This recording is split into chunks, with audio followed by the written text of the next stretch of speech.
Uma vez eu quis ser boazinha. A minha vida tem sido muito interessante, porque tudo que eu procuro, eu levo uma puxada de tapete, é ótimo. Eu queria ser bem boazinha. Então eu saí assim, hoje eu vou fazer boas ações. Eu morava em Los Angeles, na Califórnia. Eu saí, eu ia atravessar a rua e tinha uma pessoa cadeirante, uma senhora cadeirante. Eu falei, hoje eu vou fazer a minha boa ação. Quando abriu o farol, eu segurei a cadeira dela e disse, vamos. Ela disse, não faça isso comigo. Levei anos para ter uma cadeira que eu pudesse andar sozinha.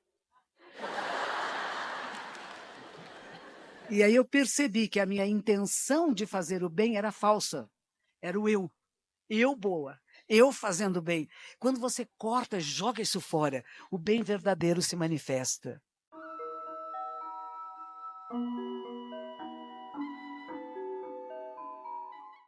Nós estamos girando. Lembram que a Terra gira em torno de si mesma em 24 horas? Lembram? Estudamos. É no básico. Tinha até um desenho, tinha até professores muito bons.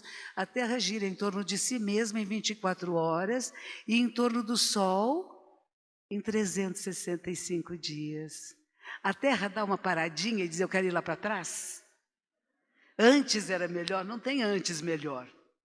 O que foi pode ser uma experiência para a gente não cometer os mesmos erros. Se bem que os historiadores dizem que a gente continua fazendo as mesmas bobagens, né? Mas vamos prestar um pouco de atenção que corrigir os erros é interessante. Voltar para trás não dá. Nem pular lá para frente como o menino do clique. Eu quero pular já para o ano 3015 para ver como é que vai ser, que legal.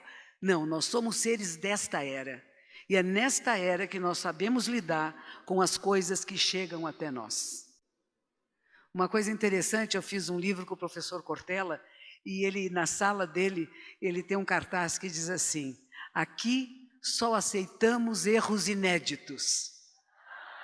Não é bom?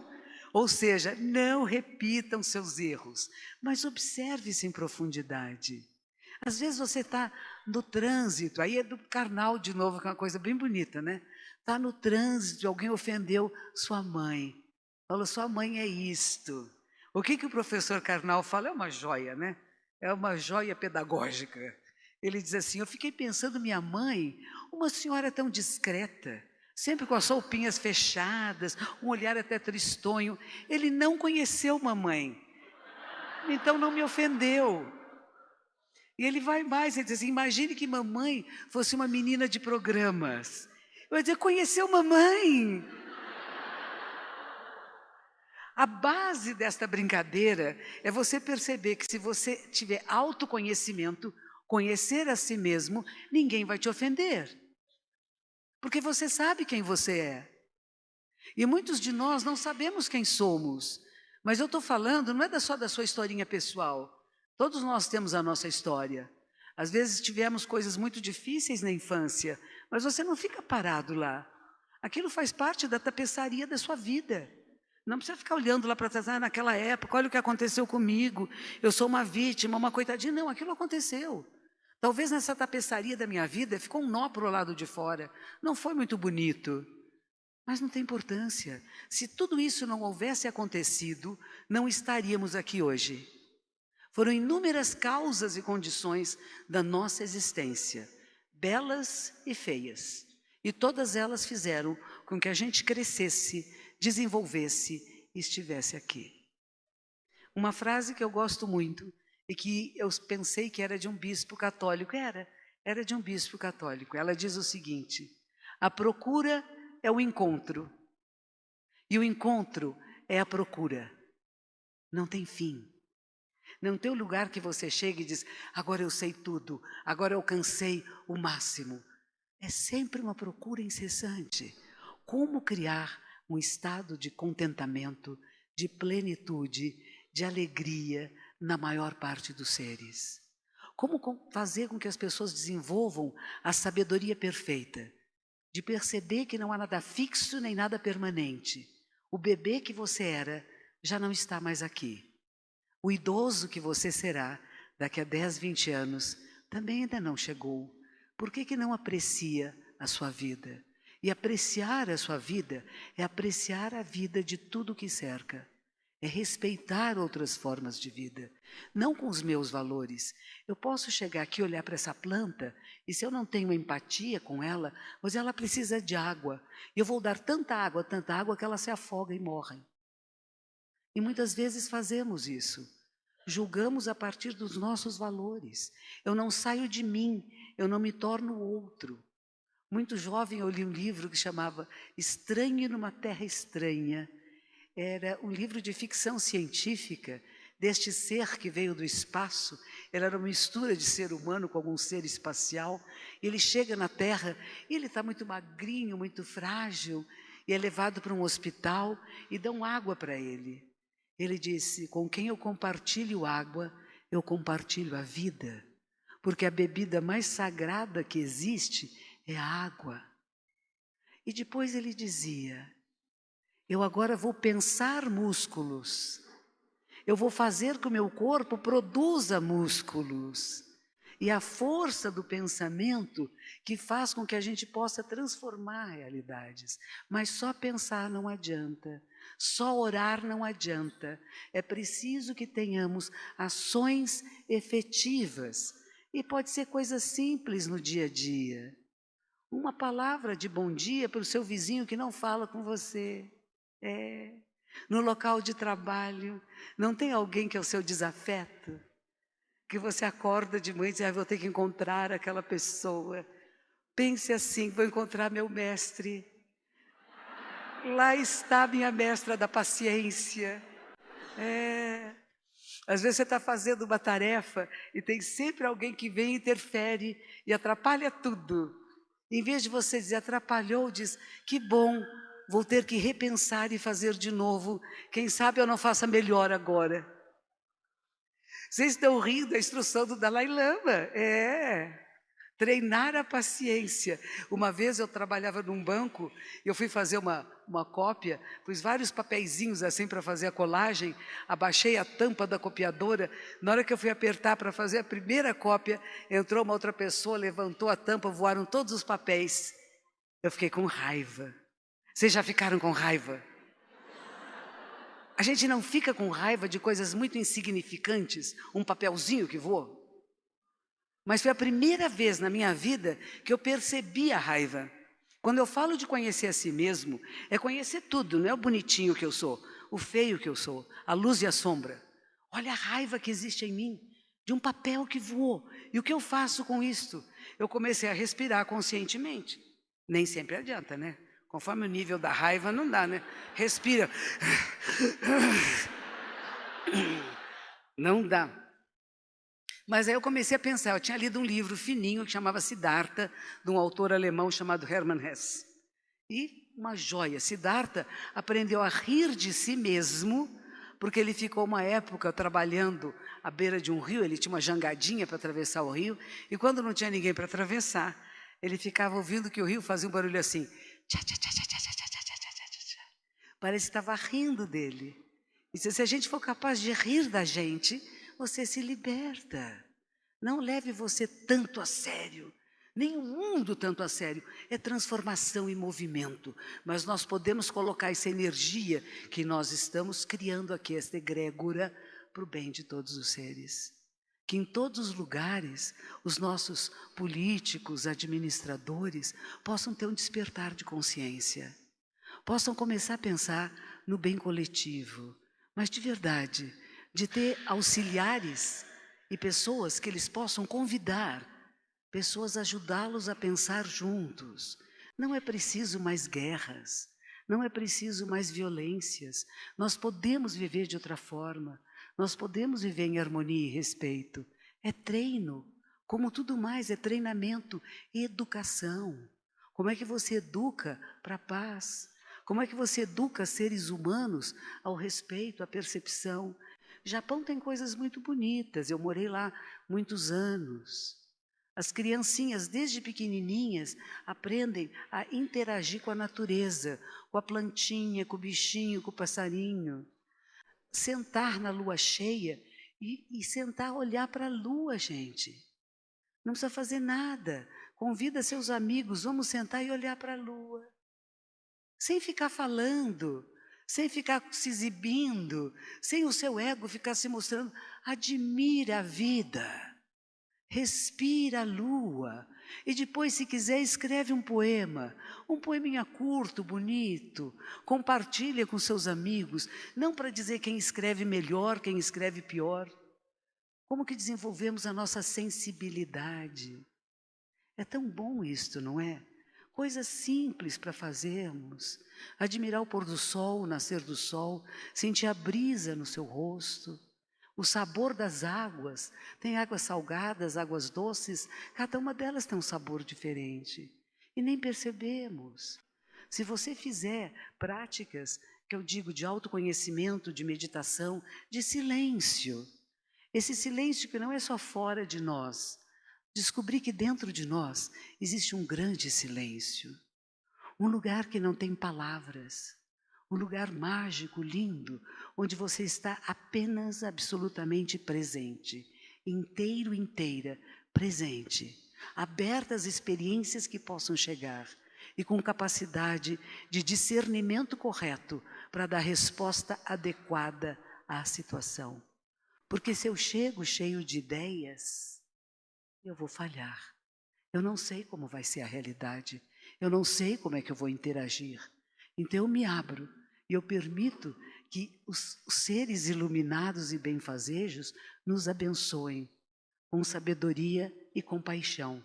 Porque são dois alicerces que caminham juntos. Não tem um só. Os dois precisam estar juntos. Porque há pessoas que se acham muito sábias, muito inteligentes, muito hábeis, mas não têm ternura no coração. E outras que são muito boas, mas não têm sabedoria e atrapalham, conhecem? Os bonzinhos que atrapalham a vida da gente. Atrapalha. Uma vez eu quis ser boazinha. A minha vida tem sido muito interessante, porque tudo que eu procuro, eu levo uma puxada de tapete, é ótimo. Eu queria ser bem boazinha, então eu saí assim, hoje eu vou fazer boas ações. Eu morava em Los Angeles, na Califórnia, eu saí, eu ia atravessar a rua e tinha uma pessoa cadeirante, uma senhora cadeirante. Eu falei, hoje eu vou fazer a minha boa ação. Quando abriu o farol, eu segurei a cadeira dela e disse, vamos. Ela disse, não faça isso comigo. Levei anos para ter uma cadeira que eu pudesse andar sozinha. E aí eu percebi que a minha intenção de fazer o bem era falsa. Era o eu boa, eu fazendo bem. Quando você corta, joga isso fora, o bem verdadeiro se manifesta. Eu fui jornalista, e quando eu era jornalista eu era muito tímida. Tinha que entrevistar pessoas desconhecidas, bater na porta da casa deles e perguntar coisas íntimas. Eu quase morria por aqui. Eu voltava para a redação e diziam para mim, você não perguntou isso, vai lá de novo. Ai, de novo, aquela vergonha. Ai, eu não perguntei isto. Até o dia que eu percebi que não era eu que perguntava. Eu não era importante. Eu era um elo de relação entre o público que leria o jornal e aquela pessoa. Porque eu queria me parecer inteligente, bonita, legal. Olha como vão achar que eu sou o máximo. O dia que eu cortei isto, eu passei a ser uma boa jornalista. Porque não tinha intenção de impressionar nem o meu entrevistado, que a gente pode entrevistar e perguntar qualquer bobagem. Eles gostam de perguntar para mim, por que você é careca? É da minha tradição.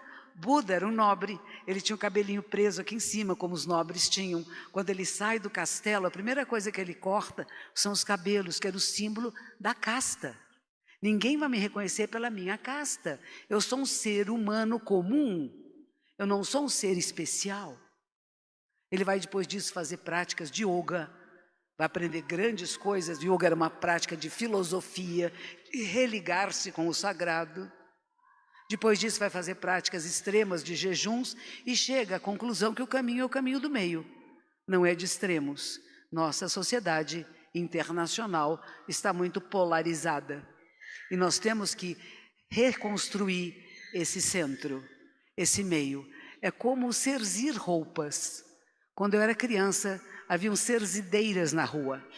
As mulheres usavam meias de seda. Essa meia de seda tão delicada, tão fininha, um fiozinho se rompia e havia senhoras que trabalhavam apenas com cerzir. O cerzir exige muita atenção e muito cuidado. Você precisa pôr lentes especiais para descobrir onde está a pontinha daquele fio que se perdeu e trazê-lo para cá com cuidado. E depois você pega outra pontinha que se perdeu e junta com esta, e a outra deste lado, e você reconstrói, restitui um tecido social que se rompeu. Eu vivo para isto. Eu acredito nisto. Eu não quero que vocês todos se tornem budistas. Nem me importa. Eu quero que vocês se tornem seres humanos responsáveis pela realidade em que vivem. E, para tanto, precisam ser livres. Livres das perturbações mentais que são muitas vezes colocadas em cima de nós. Para que não sejamos manipulados por nada nem por ninguém. E que não queiramos manipular nada nem ninguém. Isso é liberdade. E aprendi com os professores com quem tenho feito livros, que Santo Agostinho, ele dizia que liberdade é até você fazer o que não gostaria de fazer. Não é bom isto? Porque nós pensamos que liberdade é fazer o que eu quero, na hora que eu quero, do jeito que eu quero. Não. O que é adequado? O que é adequado nesta circunstância? E sempre levando em consideração todos que estão à minha volta. Como fazer o bem para o maior número de seres? Inclui pedras, inclui plástico, tá? Porque achamos que plástico não presta. Plástico hoje fazem tijolos e casas, fazem lâmpadas, fazem roupas. Nós só temos que aprender a reciclar, a transformar em alguma coisa benéfica aquilo que não era benéfico, tanto nas coisas materiais fora de nós, como nas coisas internas. Porque em todos nós habita um ditador, em todos nós habita um monstro, um assassino. Não é no outro, é em cada um de nós. Mas o que eu alimento? E se eu me conhecer, eu vou saber a quem eu estimulo e como eu estimulo. São escolhas. Nem anjos, nem demônios. A humana escolha entre virtudes e vícios. Você está escolhendo o que para a sua vida? E como você escolhe? Se os neurocientistas dizem que só temos 5% de livre-arbítrio, esses 5% são muito importantes. 95% de carga genética e de aprendizado de experiências de vida. Mas há 5%. E é nesses 5% que nós podemos transformar a nós mesmos e a realidade que nos cerca. Então, eu proponho que a gente que chegamos até aqui, temos esta proposta de encontrar um caminho de plenitude, de felicidade, de fértil, de frutífero, aquilo que vai dar bons frutos, frutos que talvez a gente não vá colher, frutos que talvez nós mesmos não iremos comer, mas que vão estar aí para as gerações seguintes. Qual é a herança que nós estamos deixando? Não só o que nós recebemos, mas o que nós estamos deixando de herança.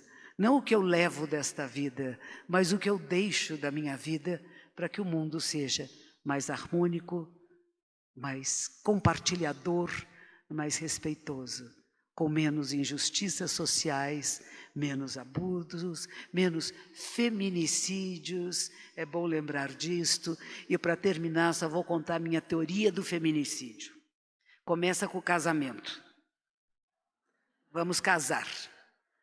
O oficiante está na beira do altar, a mãe vem trazendo o filhinho. Ela traz até ali, mas não entrega. Nunca. Mamãe será sempre a primeira mulher na sua vida. Não se esqueça, ela é a outra, a segunda, a noiva, a norinha. Aí vem o pai, todo faceiro, com a menina de branco. Vai se livrar daquele problema, hein? Vamos passar esse despesas, cheias de quero e não quero, gosto, não gosto, vou me livrar dessa menina querida, amada, mas vai. Entrega ela para outro homem. O homem que recebe, o que ele acha? É minha, o pai me deu. Ela me pertence. E recentemente um padre me contou que o 9º mandamento católico dizia assim: não desejar o gado, a propriedade, nem a mulher do próximo. Igual, gado, propriedade, mulher. Não é bonitinho? Então, o que, que o menino acha, coitadinho? Há milênios treinado a pensar, a mulher me pertence, deve fazer o que eu quero, na hora que eu quero, do jeito que eu quero. Não quero saber de dor de cabeça, eu quero sexo hoje. E ela diz, não posso. Então bate, pá, pá, pá. Como não pode? Tem amante, o que é que tem? E vocês percebem que no feminicídio, o homem que tem, ele ama a mulher, mas ele fica com tanto ódio dela, que quando ele mata, ele quer desfigurar. Ele desfigura aquela imagem que é do seu amor. Isso não é amor, gente. Isso não é amor. Amor é plenitude. Amor é querer que o outro seja feliz. E se não quer ficar comigo, que bom, vai embora, porque a fila anda. Vou ter outros amores.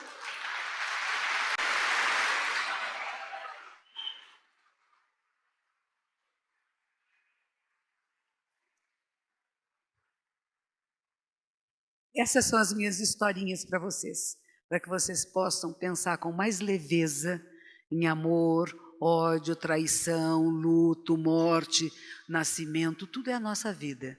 E podemos viver com plenitude e contentamento, se houver sabedoria.